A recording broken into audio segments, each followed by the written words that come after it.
अरे दामाद जी, आप क्यों झाड़ू लगा रहे हैं? चेतना कहाँ है? मम्मी जी नमस्ते। वो चेतना अंदर सो रही है। वो घर के सारे काम मुझे करने पड़ते हैं ना अब। घर के सारे काम आप करते हो? चेतना क्या करती है फिर? वो तो आराम करती है ना, वो तो सोती है। 2 दिन पहले ना चेतना ने काम वाली को घर से बाहर निकाल दिया था, क्योंकि उसे चाहिए था कि सारा घर का काम मैं ही करूँ। तो अभी मैं झाड़ू लगा रहा हूँ, फिर बर्तन धोऊंगा और फिर नाश्ता वाश्ता बनाऊंगा, और वो तब तक सो रही है। नहीं जीजू, दीदी ऐसा नहीं कर सकती है। अरे दीदी तो हमारे घर पे भी सारा काम करती थी, और अब आपसे क्यों काम कराएंगे वो? वैसे चेतना है कहाँ? बुलाना जरा, देखो कहाँ है। मम्मी, ये सब क्या चल रहा है? ये दामाद जी घर का सारा काम कर रहे हैं और तू घर में आराम कर रही है। अरे नहीं नहीं मम्मी, मैं घर का सारा काम करती हूँ। कभी नहीं, तुम क्या कर रहे हो? मैं करती हूँ ना सारा काम। अरे तुम क्या कर रही हो? बट अब मम्मी आ गई है यहाँ पे, तो सच सच बता ही दो ना। अब देखो मम्मी जी, आप आ गए हो, आपसे क्या ही छुपाना। आप तो अपने हो ना, आप इसकी मम्मी हो या मेरी मम्मी हो, सास भी तो माँ के बराबर ही होती है ना। अब आप एक बात बताओ, मैं आपसे क्यों छुपाऊंगा? मैं इसके बाद अभी आप आ गए हो ना, अब आपके सामने मैं आपका नाश्ता बनाऊंगा, मैं सारे बर्तन धोऊंगा। देखो कितना कूड़ा फैला हुआ है। अभी तो कपड़े धोने के लिए पड़े हैं कम से कम 50।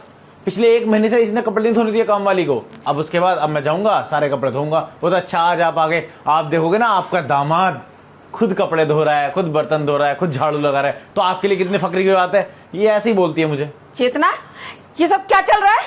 अरे तू अपने घर में बैठ के आराम कर रही है और दामाद जी घर का सारा काम कर रहे हैं। कपड़ा धोना, बर्तन मांजना, खाना बनाना। अरे नहीं नहीं मम्मी, ऐसा कुछ नहीं है।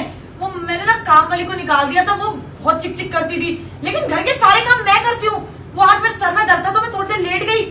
कबीर, तुम क्यों झूठ बोल जा रहे हो? तुमने कब काम किया? अच्छा, तो मतलब छुपाना है, मुझे नहीं पता था। ठीक है, मैं छुपा लेता हूँ। नहीं, सारे काम ये करती है, मैं कुछ नहीं करता। छुपा लेना है भाई, मुझे तो कुछ समझ में नहीं आ रहा। ये दामाद जी झूठ तो बोलेंगे नहीं। अरे मम्मी जी, अब आप कुछ मत बोलो, नहीं तो ये मेरे ऊपर दहेज का केस कर देगी।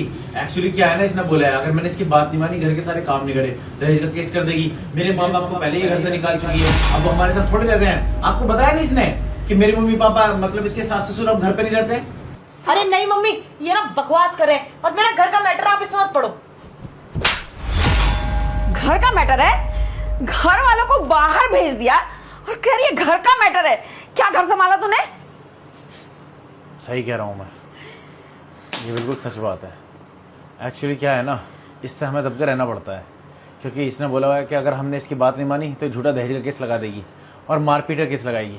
अब कौन चाहेगा उसके बूढ़े माँ बाप इस उम्र में जेल जाएं या कोर्ट कचहरी के चक्कर लगाएं? तो इसकी बात सुन रहे हैं। मैंने खुद अपने हाथों से अपने माँ बाप को अपने घर से निकाला है, और ये काम खुद इसने मेरे अपने हाथों से करवाया है। सोचो अगर आपके साथ आपका दामाद आए, कल को इसकी शादी होगी और आपको घर से निकाल दे, तो आपको कैसा लगेगा? इसको इस चीज़ से कोई फ़र्क नहीं पड़ता है।